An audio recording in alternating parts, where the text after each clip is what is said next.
right, I think we're live. So welcome everyone. Thanks so much. Good morning, good afternoon, good evening to everyone, depending on where you're calling in from. Welcome to our second session of Lunch Break with Leaders. For those of you that didn't hear me previously, I'm Kathy Kessmeyer. I'm currently the Acting Assistant Secretary here in Manpower and Reserve Affairs. This month, for Women's History Month, I'm hosting the Lunch Break with Leaders. The idea here is really for us to talk candidly and frankly with Secretariat, Navy, and Marine Corps leaders who have achieved a significant level of success in their careers. They each are going to bring a unique perspective to our conversation. They're going to talk about how they've navigated their journey. I'm confident that all of us are going to learn from each of them, and perhaps all of us can take something away from today's discussion. We're going to continue to host these sessions every Wednesday during the month of March, and time permitting, we're going to open it up to questions from all of you. You can send us an email using the address on the MNRA portal, and we'll make sure to make a connection with you. Today, I am going to go ahead and introduce our guests. I'm particularly pleased to welcome 4 more women who have distinguished themselves within the Department of the Navy. The first person is General Lori Reynolds. Hopefully you can see her. General Reynolds graduated from the U.S. Naval Academy. She was commissioned and assigned as a communications officer. As a major, she took on one of the Marine Corps' most challenging and toughest assignments, commanding the recruiting station in Harrisburg, Pennsylvania. She was twice deployed to Fallujah during Operation Iraqi Freedom, and then to the Helmand Province, Afghanistan, during Operation Enduring Freedom. She previously commanded Marine Corps Recruit Depot Paris Island, where last week some of you may have heard General Nethercott talking to us. General Reynolds has also commanded the Marine Corps Forces Cyber Command. In fact, she's commanded every rank, and she's now the Deputy Commandant for Information. So General Reynolds, welcome. Hi, everybody. Thanks for having me. Yes, ma'am. Also on the VTC, hopefully you can see Admiral Shoshana Chatfield, California native. She graduated Boston University and received her commission through NROTC. She later received the Navy's Political Military Scholarship and attended the Kennedy School of Government, and she received her Master's of Public Administration from Harvard University. She later earned her Doctorate of Education from the University of San Diego. And Admiral Chatfield was assigned to Helicopter Combat Support Squadrons and then later moved to the Helicopter Sea Combat Community. She deployed in helicopter detachments to the Western Pacific and the Arabian Gulf. And she commanded a joint, I can't even talk today, isn't that terrible? Provincial Reconstruction Team in Afghanistan, and before becoming president of the Naval War College, she commanded the Joint Region Marianas. So Admiral Chatfield, welcome. Thank you for joining us today. Thanks, great to be here. Next, it's my pleasure to introduce Karen Burrows. Karen is a native of DC, and she got her affinity for engineering as a high schooler at McKinley High School. She later received her degree in chemical engineering from the Carnegie Mellon University. She and I have a shared experience. We both worked for the Naval Surface Warfare Center, Indian Head.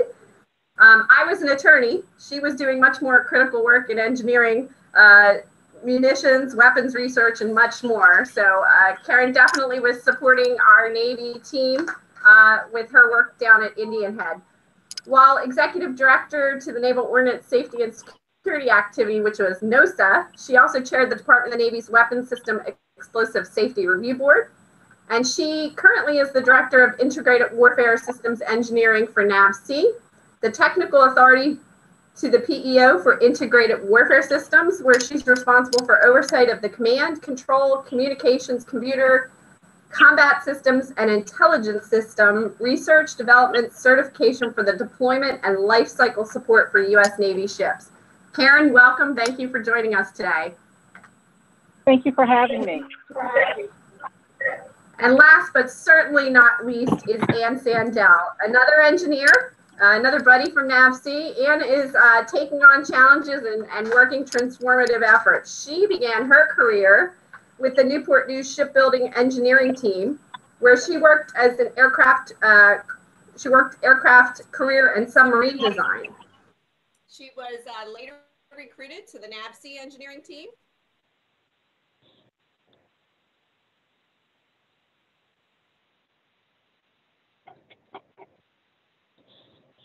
Carrier Acquisition Program. She was the executive director of PEO IWS and tapped by ASN RDA to be the first DASN for IWS, then asked to take on a leadership role of the Littoral Mine Warfare PEO. And for those of you that don't know, Ann was the first female PEO within the Department of the Navy. She not only did a successful tour there, she was later asked to join PEO Littoral Combat Ships and to stand up a Fleet Support Program office. Ann is currently the executive director of the Office of Naval Research, but she is also performing the duties of the Principal Deputy Assistant Secretary for RDA. So welcome, Ann.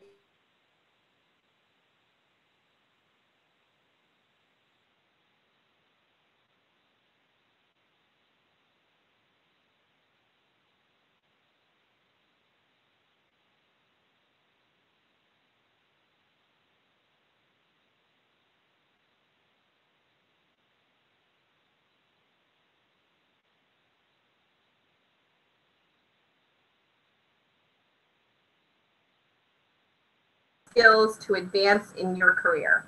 And with that, I'm going to open it up to anyone that would like to take that.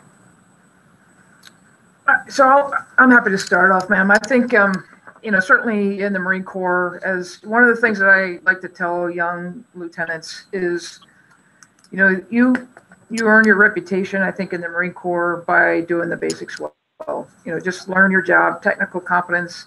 There's certainly a physical performance piece to that. Certainly as a woman in the Marine Corps, you need to be able to carry your own pack. You need to be able to, lead from the front. So all of those things are just really, really essential as you are establishing your professional reputation. The other thing that I would say is, to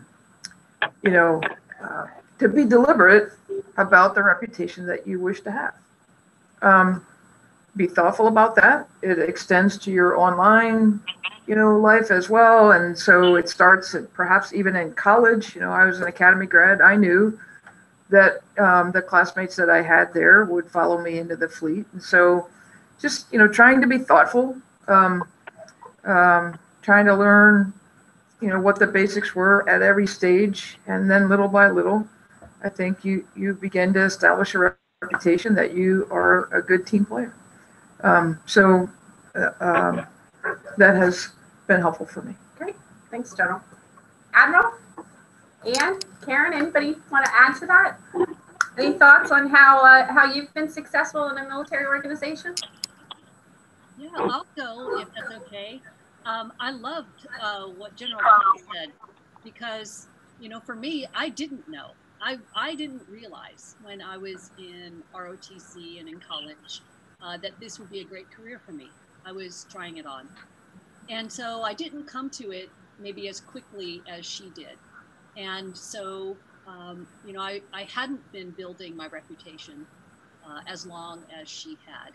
And so for me, I had to do some work. I had to do some work in leading myself first and really understanding what it was to carry the mantle of being an officer. I was certainly had enough will to get through the program. You can call that stubbornness if you want, but I had enough will to get through the program. And then I had to build back my sense of identity and my sense of who I am and what do I stand for over time. And that, I think, as you lead others, you can't neglect leading yourself and coming to the realization of how you interface with the ideals and values of the organization that you've chosen to affiliate with, and then looking at yourself in the mirror one day and saying, well, who am I? Well, I'm an officer in the United States Navy, and this is what the Navy's about, and then this is what I have to be about, and then you can lead, but you've got to lead yourself first. And Karen, I'd like to open it up. I mean, I think both of you bring a civilian perspective to military organization. Perhaps you could share with the group your thoughts. Yeah, I'll start by just echoing what's been said. But I think I believe as a civilian, you come into this a little bit differently. Number one, we as civilians did not get that leadership training, which I've come to really appreciate of our officers that work alongside us. They are kind of trained as they go from rank to rank to really have that leadership needed to lead others. And so we get it here on the civilian side, maybe a little differently. And I think for me, I always tell people you can learn in school about leadership or you can do it. And I think the schooling part is very important to understand what's out there and what this book say, but it's nothing like doing it. And so when it comes to leading others, my career actually started where, you were a project lead, you didn't have supervisory experience, and so how do you have influence over people and project teams when you're not their direct supervisor? Influence without that authority. And then you move into the supervisory ranks. I think that's important. But again, it's the do part that has been just so critical. And frankly, it evolves and continues to this day. You're continually picking up additional things as you go along because you're interfacing at different levels, different communities, different groups. And so that learning by doing certainly doesn't stop at the GS-15 level or the GS-13 level. I mean, it is a constant learn, evolve, course correct yourself, and do what you need to do to be as effective as you can. Thanks, Karen. Absolutely. Ian, any thoughts? Just a few adds to this conversation, and thank you again for the opportunity to speak to this. I had a difficult childhood background where I didn't have those foundations of those tenets of integrity and trust and relationship. So that framework was not in place when I came into the workforce. The IQ was, but the maturity and the foundations that's necessary to continue that performance level and be a good teammate and to have the ability to work well with others and respect them was not there. So unfortunately, as I came into government, which that is a requirement to work well with others, to be able to be a good teammate, to have results, and to be able to work within a military community that leads. I learned it on the job, which is absolutely not the right way to do this. But thankfully, I was learning. So what happened is you watched me, those of you that watched me over the years, you watched me go from results-oriented, performance-driven, communication and strong, but I was terrible to work with. I would not have ever wanted to be in a group I was in because I was about Ann. It was not about the team. It was not about anyone else other than me and me succeeding. So what happened as I grew into these roles was I finally had leadership, as the general has demonstrated in the Admiral and Ms. Tessmeyer and Ms. Burroughs finally took me aside and said, we love your results, but you're just dreadful to work with and no one wants to be on your teams. So you've got to do something. So that self-reflection and self-awareness, I could have left, right? I could have left and said, well, you guys are not smart enough to recognize talent, and I could have left. Or I could have bore down and gotten the training and the coaching and the mentoring and dug into myself and changed myself. So now I like to tell you that people, I don't know, we'll have to take another 360. But I know how to be a good teammate. I can get your results for you, but I also can work with you and support you and assist you to get to that next level. And that part to me was the maturity that was missing. And that's a hard lesson for a civilian when they don't have that formal network to train them and to lead them into a place where they can contribute meaningfully. Great, thank you. I think what we've heard from all these leaders is we've all come a different way to be where we are today in our careers and the leadership opportunities that have been afforded to us. I take what General Reynolds said in terms of technical skills. You have to become proficient at your job before you really can step in and lead others in your technical area, whatever that may be. And I think you can be successful, but you have to be technically proficient at what you do, and you need to work really hard. One of the things that every day I try to learn something new. And I think you've heard the civilians say this, you can learn a lot from our military leaders. They learn how to lead.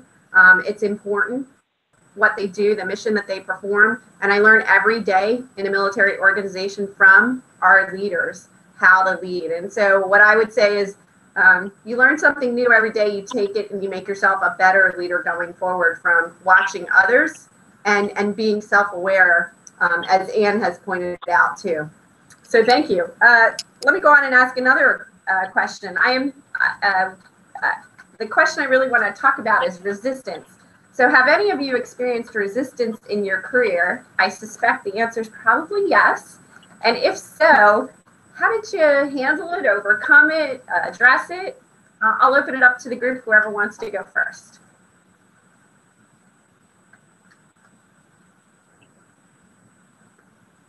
No resistance, really? Yeah, well, maybe I'll take a crack at that. And so, not necessarily only in my career, again, personal life, you know, one of my sayings is I've been told no before, you know, so that doesn't preclude me from asking or pursuing. And so I think that, you know, once you have determined that you're going to pursue something and you're getting resistance, I think number one, you seek to understand maybe why you're getting presented with that resistance. And again, the reasons can be very multidimensional. And then you really do have to decide. And sometimes that decision involves saying, hey, let me just ask an objective person, a mentor or mentors, hey, how do they, you know, for some advice on how you should go back in there and pursue. Sometimes you don't have the luxury of all of that. Addressing resistance is certainly situational. Sometimes you know instantly when that resistance is well-founded on some really basic, you know, well-founded concerns. And then sometimes it's just because people want to go left when you say right. And so, again, very situational. And you have to know when to go back in and address it. And timing, of course, will always be important. Sometimes you don't have the luxury of calling the friend or the mentor. But again, what I so appreciate about working in a military environment is that we are aligned, that we must stay aligned. You know, oftentimes when information comes to us, it's already been decided, this is direction. And our job is to seek to align to the direction as best as possible and to be able to communicate up and or have a conversation if we feel that direction may not have considered some other circumstances that you may be aware of. But again, I think it's very situational when you deal with resistance. But I think over time you learn how to, and if you have the time luxury to address it and get maybe an objective outside impression or consult, I would always try to do that as well. Thanks, Karen. General? Yeah, so I'm going to give you a story of resistance, and it's perhaps perspective, I think. So when I commanded in Afghanistan, this was 2009 or 10 to 11, and I had a female dog handler who was up in Sangin, which is a pretty sporty area. We lost a lot of Marines in Sangin in 2010. But there was a CNN report, it was a female corporal. She was an MP doing her job. And there was a good news story about, there's a reporter that was on this forward operating base, and it was mostly male Marines on this base. It was, again, it was in the thick of the fighting. And so they did this story on my corporal, and it hit the news, and all of a sudden, 3 stars and my commander, 2-star, wait, we have women, so I get called to the boss's office and, hey, Lori, what's going on with this, female dog handler? And I said, sir, what are you talking about? By the way, I think the dog is a female too. Is that a problem? Because, so this was before combat exclusion changed, but certainly we had women that were in the female engagement teams. They were attached, to infantry units, and they were actually doing some really amazing work.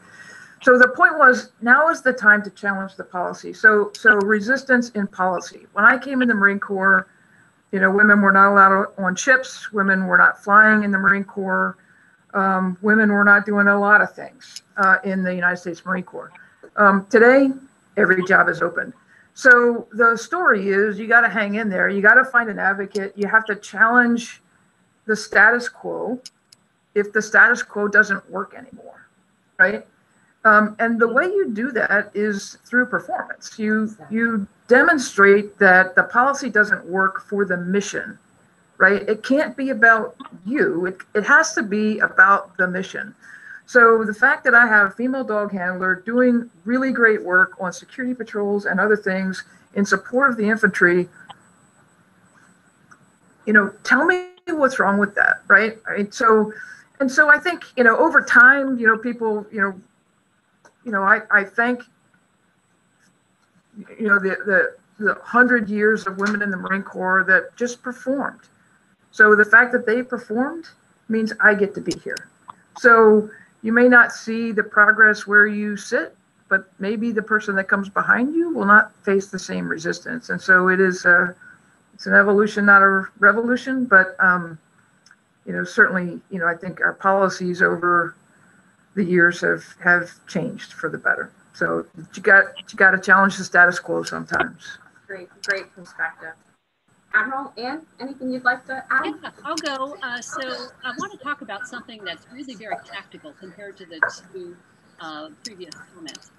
And so tactically, what you do when you are noticing that there's not really, people aren't backing what you're saying, or you're finding you keep getting resistance. And so maybe you want to change or practice a different technique. And so I want to talk to you about trying to get feedback. First of all, recognize that you have more allies than you think. And one of the common mistakes that people make when they're trying to gain a new skill is they ask for feedback in a very open way. Hey, can you give me feedback? And that is really very difficult for the person you're asking, because you're asking them to offer you constructive criticism that you will take gracefully. And maybe they don't have an experience that people take constructive criticism gracefully. And so you're really asking them to trust you, and you're saying that you'll trust them. But it's much easier if you give them a very narrow thing to give you feedback on. So you might say, instead of saying, hey, I'm getting nowhere, can you give me some feedback? You might say, hey, in meetings, I feel like I'm not being listened to. I'm going to try something specific in this meeting, and I'd like you to give me feedback on your perception of how that worked. So you're giving them a very limited time frame and a very limited thing to comment on. And you might get some really powerful, constructive feedback for yourself if your goal is to be more effective in the meeting. And so I would just suggest that when you are working on a new skill, notice that you have allies, and then be very specific about how you ask for help by giving them permission to trust you as you trust them, by keeping it small and time limited. Great, thank you. Ann? Just a few add-ons to what we've already heard. Resistance, I always assumed, was because, first my first defense was, well, it's because I'm a woman. They don't want to support a female. So I didn't have probably my facts in alignment. My results weren't there, and so they weren't resisting so much me as a human. They were resisting the fact that my information and how I presented that information wasn't complete, and it wasn't a place where they could make a decision from it. So the resistance was different, and I think what Ms. Burrows has just said is it's very situational. What we heard the general describe was a larger enterprise perspective about the whole environment that she's working, but it could actually just be that perhaps what your data that you're presenting isn't complete, or they have not had the experience necessary to understand it. So I think it's very important on that resistance aspect to not always assume it's about person like you, like my default to, oh, it's about me. No, it's not. Half the time they're not thinking about you. Half the time they're all focused on the next thing. So if you stay aligned, and we heard, stay aligned to message, stay aligned to mission, provide those results, ensure yourself that you're speaking around with your advocates that you already have in place, your stakeholders, your information is complete. A lot of that resistance actually moves away because they need your solution. They need you to bring that to the completion point and have that project left out. Now, if it's cultural, that's a different conversation. And sometimes there is, I'm a new person in a new environment. They don't know you. There's no trust. And they are literally waiting you out or trying to determine, can they trust you? And that takes time, and that takes perseverance, and that takes humility, and that takes an opportunity to work well with that organization. And sometimes you will overcome it, and sometimes you won't. But it is definitely situational. Over. Great insights. Thank you all. So let's talk a little bit. How do you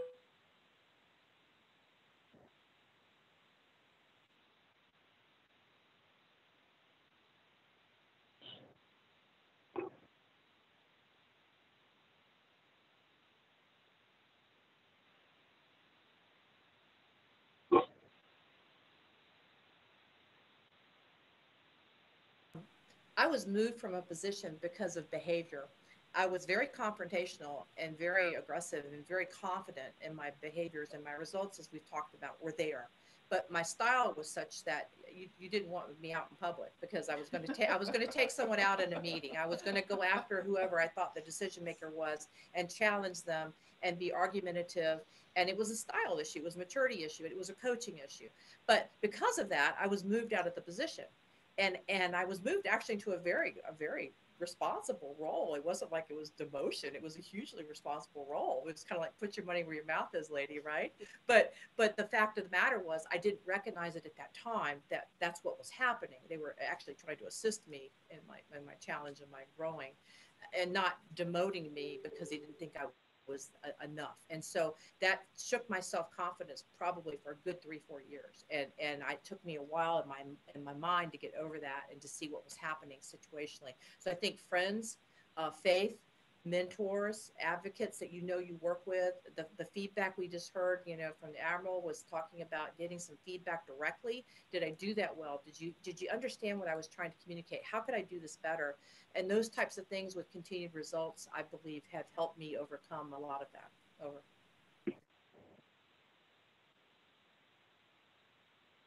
I think some people did not hear the question. Can it be repeated? I lost audio for a while also.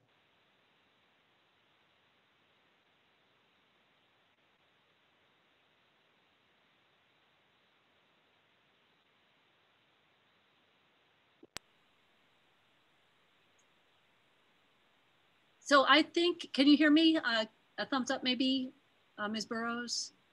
Okay, yeah, so I think this was the question, how do you move forward when your confidence is derailed? And Anne, can you confirm that's what you were answering?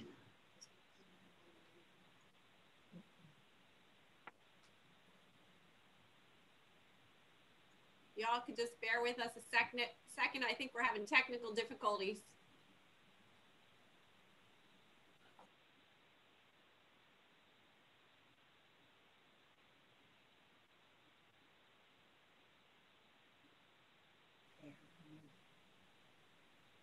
Can you all hear us now? I can hear you. Can you hear us? Yes.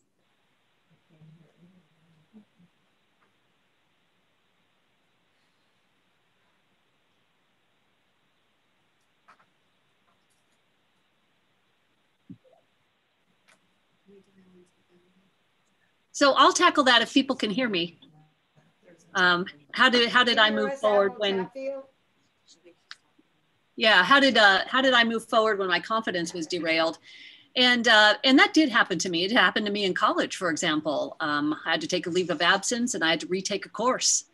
And I've always thought about that because there have been some other times in my career when my confidence was derailed, when things didn't go the way that I thought they would. And I either had a failing in my personal life or a failing in my work life. And as I consider what my next move would be, I've never really thought it would be fantastic to solve that situation to come back at the precise moment of failure. I personally, for me, when I double down for success. And so I look in the future and I look at an on-ramp that I can come back to where I have credibility, where I have allyship, where I'm going to be able to intersect with the roadway again and succeed. I don't want to double down to be last. I want to double down to come in at the level that I'm comfortable with the skills and the toolkit that I need. And so when I was in college, I doubled down to retake a physics course. I had withdrawn from physics and I needed to take that physics course. And I ended up taking that physics course and cross-enrolling to UCLA and taking naval science courses. And I came back with my requirement done, but ahead of my cohort, because I had not wasted my time to come back at the same level. I came back ahead. That's what I would recommend is if your confidence is shattered, take a pause and really look at what you want out of your life, and then make a plan to intersect back with the road where you feel confident and qualified. If I could go next, I can recall a situation, and there have been many, but one in particular where just a real confidence derailment, as Admiral Chatfield mentioned, where I was placed at the head of a project. At the time, I was over at OSD, and I was selected in part because of my ability to bring folks together, a lot of moving parts, a lot of different, and really go after and accomplish an end goal. And in part, also my ability to get contracts done and get all of those things done in a very short time. I was a good short time execution person. And ran into a situation for the reason why, that thing they picked me for, that piece of that contract just was not, despite doing all the right things, at least I thought, just was not coming together. I got resistance and just all kinds of roadblocks, and here I was thinking, I can handle this. I know what I'm doing. I've done this many times before, and not wanting to communicate up that I was having difficulty. So a lot of lessons learned, bad news doesn't age well, but I really thought that I said, hey, I got this. And I mean, it got down to the wire, and I had to remember calling the appointee who I was working for at the time, at his home after hours and said, hey, I've pursued every option I can find, and I need help. And at that point, way too much, I should have been having that conversation months ago, saying, hey, this is lagging in our POAM, but, don't need your help yet. But that was the first time he had ever heard it. And the person I was working for, the FDS, was very gracious. He knew that was not the time to castigate me. But he did jump in, and he had to get the logjam removed. And then later we did have a conversation, but that was a huge confidence. It was just very deflating for me. Yet we had this big event planned that was right before me, and I knew that if I didn't get out of my head about it and just really pull from within to get over it and move forward and lead with confidence and with boldness, there were going to be other things that everything we've worked for over the last 18, 24 months would just flop. And so, again, I think, forgive yourself, because we've all been there, and really try to rally within yourself and get out of your head that, all the narratives they may be spinning, I can't do, what's wrong with me? Why are they picking on me? It's because I'm female, it's because I'm Black, get out of that and just really just lead and move forward and push through that. I mean, And, you know, I kept reminding myself that, you know, situations don't last forever, you know, and you just really just have to push through it. And, you know, again, it wasn't that easy. I mean, I had to wake up and just be determined every day that I had to forget that was behind me and just continue to push forward. And there have been situations, I got one going on now that, you know, I can't get too wrapped up in my head about what's happened, how do we get here, but really just have to determine within yourself that, hey, let's just move through this. And then you can look back and say, hey, okay, we got through that too. Hey, Karen, this is Kathy. Can you hear us now? I can. Could you all hear me? Yes. Yes, we dialed in on the phone line. We're being creative here on our end. Okay, so did you hear me? I don't have to repeat myself, do it, because I don't know if I could. No, you absolutely do not have to repeat yourself. We just missed a good portion of the back and forth. Okay. You know. Okay. The recording will help us all. Thank you so much.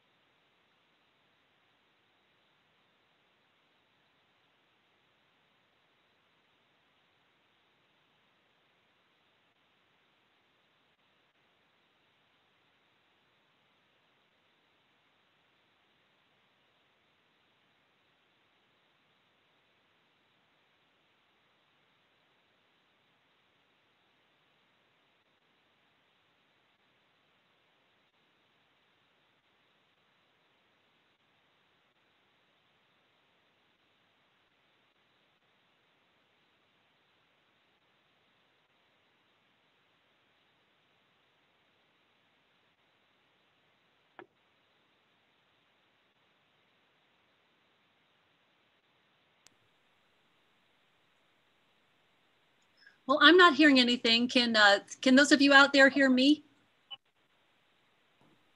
Yeah, and I think they lost audio, but I can take a question from the audience.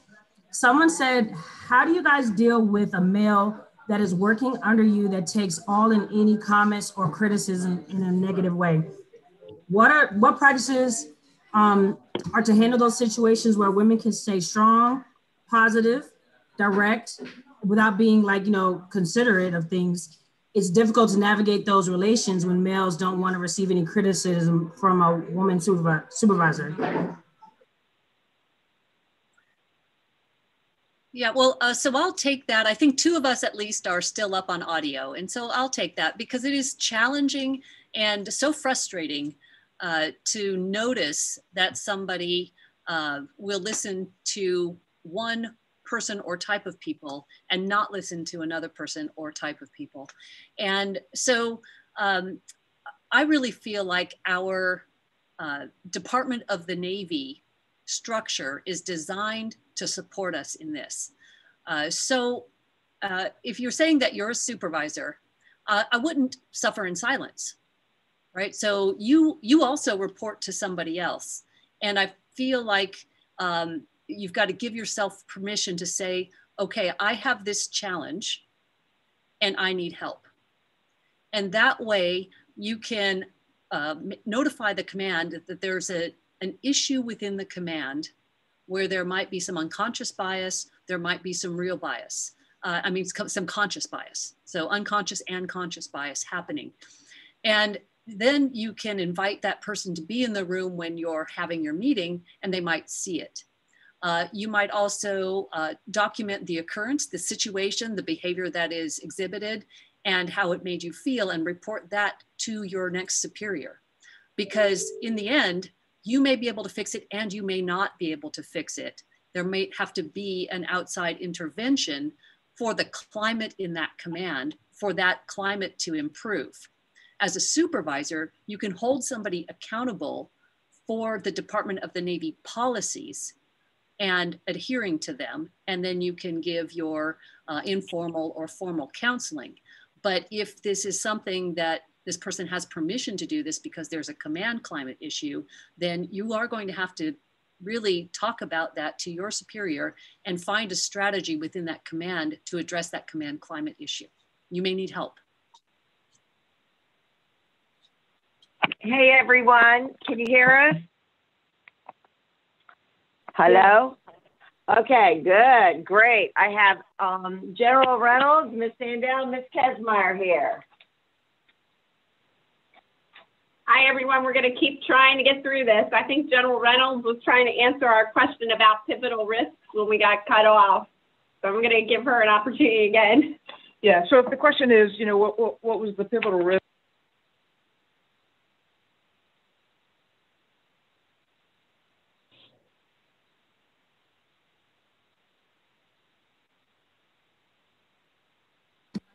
And for me, my own career was going on recruiting duty as a major. It took me out of company command in my MOS, and I just thought that I was never going to get back. But in fact, you know, what it was for me, it was the one job that I really needed to learn how to lead.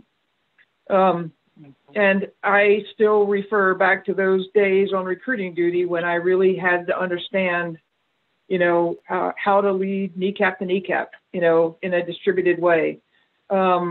So every command opportunity I've had since then, I go back to what I learned on recruiting duty. And so I guess I would just suggest, you know, it seems risky at the time, you know, maybe a little bit of trust in the organization. The organization certainly knew better than I did back then, that was the right place for me to go, and it certainly paid off. And so, you know, but again, I mean, it goes back to, you know, go and perform. Just go perform, learn everything that you can. You know, I think what I've learned about leadership, and it's been mentioned a couple times here today, is leadership keeps changing. Everywhere you go, you think you got it nailed, and then what do you know? You got to learn something different. And the longer you stay in, the easiest decisions are made way before you. And so the decisions get harder and harder. And what I find myself in the last two jobs I've had, it's all about organizational change, which is really difficult. So, you know, again, you just keep building those leadership skills with each of these quote unquote risky decisions that you make, and watch your portfolio build as you do that. I think I might add one of the pivotal decisions I made was just changing from a job where I was very comfortable and understood what I was doing, was very proficient technically at what I was doing, but really wanted the opportunity to try something new. And you have that sometimes inherent.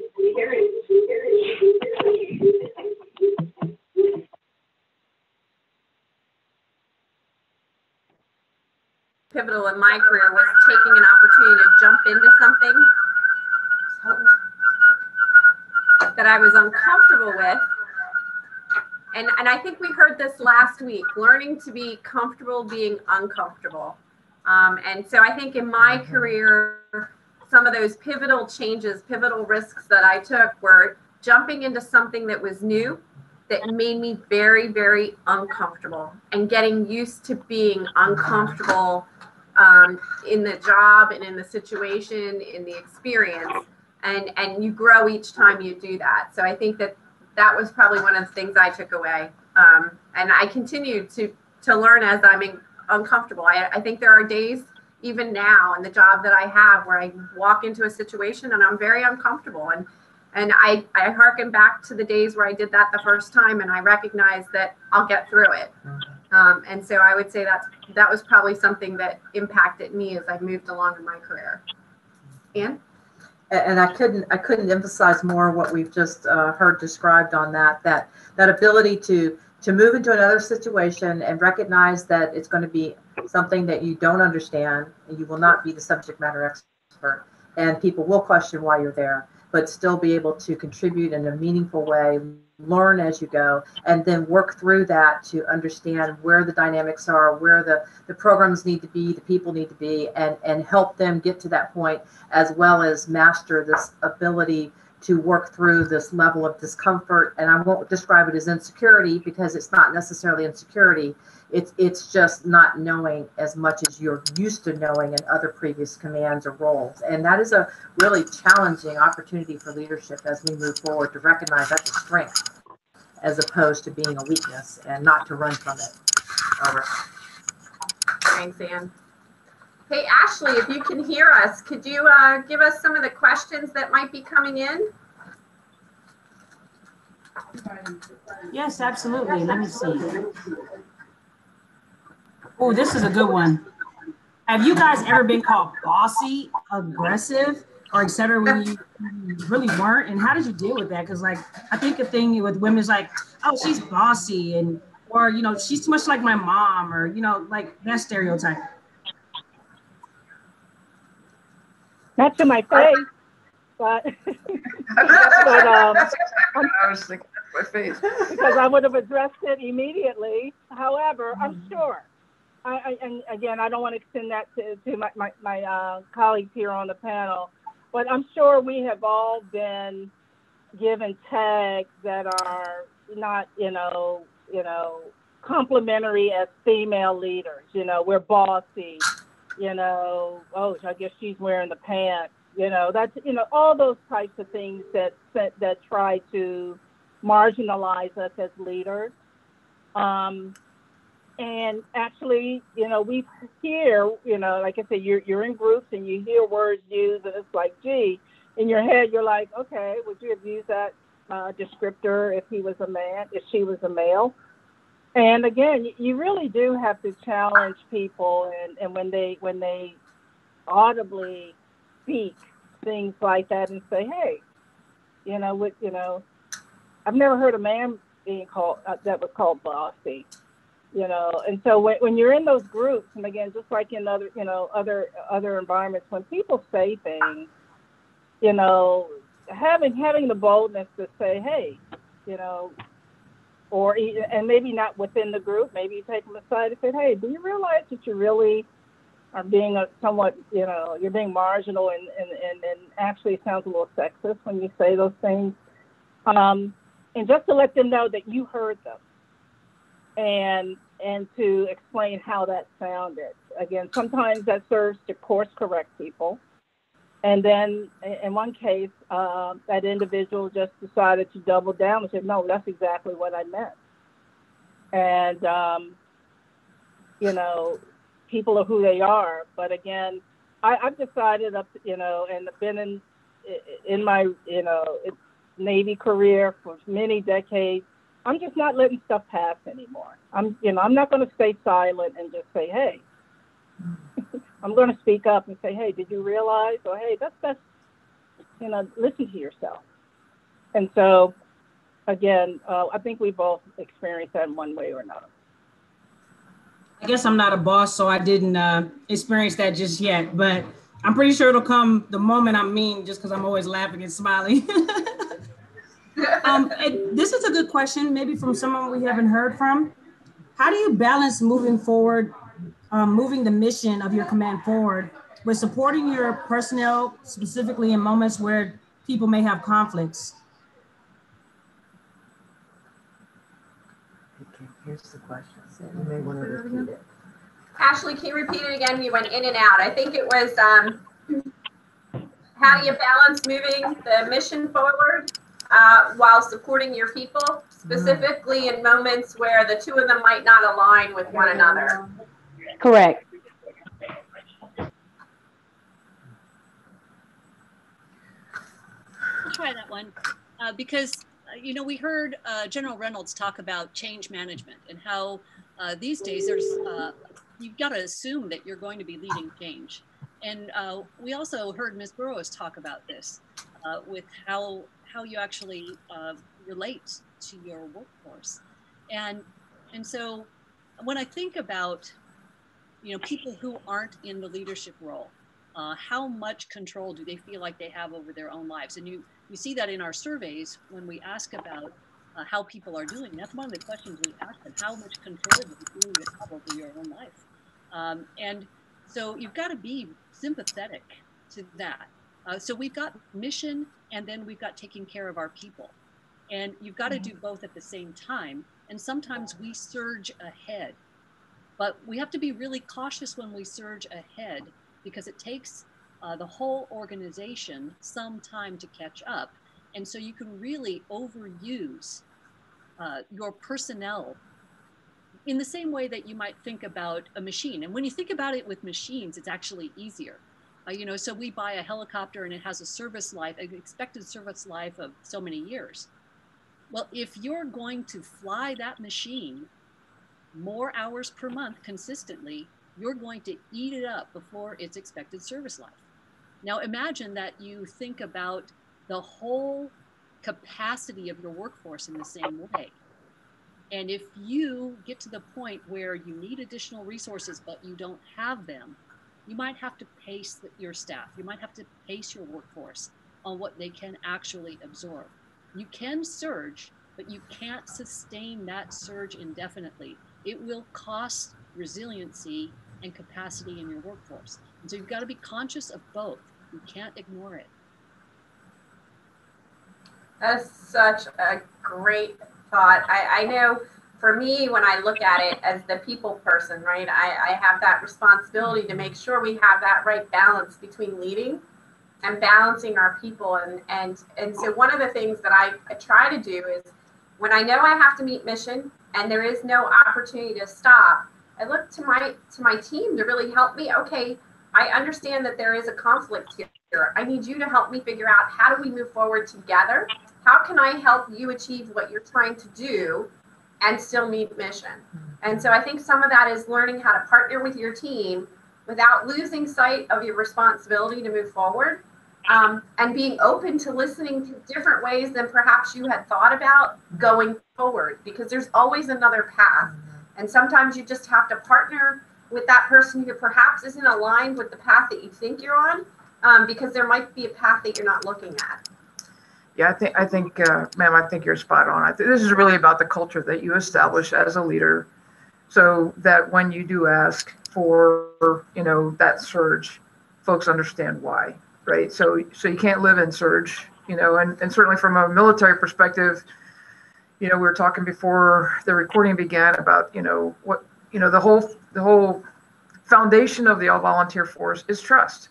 It's trust in leadership. It's trust that when you have to spend lives, it's for the right reasons, and that you're going to put people into harm's way after everything else has been done to avoid that, right? And so it's really about how are you building trust every day so that when you ask for 150%, people understand why. And that's just the essence of small unit leadership. You have to. That's the money that you put in the bank every day, so that when you need that extra bit, your folks understand why. Thank you. Well, I know we're hitting our hour.